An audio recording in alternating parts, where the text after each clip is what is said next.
નેતા ઈસુદાન ગઢવીની સરકાર પાસે માંગ। ગુજરાતના લોકોને સરકાર મફતમાં કુંભની યાત્રા કરાવે તેવું ઈસુદાન ગઢવીએ માંગ કરી।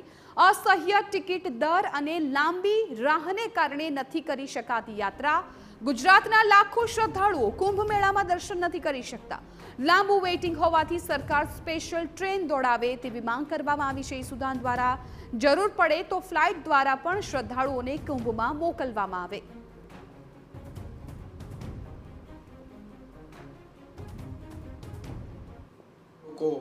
કુંભમાં જવા માંગે છે। પ્રાઇવેટ બસોમાં ખૂબ મોટા ચાર્જિસ છે, ફ્લાઇટમાં પણ વન વેના 14,000થી વધારે છે, એટલે પરિવાર સહિત જવું મુશ્કેલ છે। ત્યારે 13 જાન્યુઆરીથી જે કુંભ મેળો યોજાઈ રહ્યો છે, ગુજરાત સરકારને મારી નમ્ર વિનંતી છે કે સ્પેશિયલ ટ્રેનો દોડાવડાવીને વિના મૂલ્યે, આપણે એટલું તો કરી જ શકીએ સરકાર,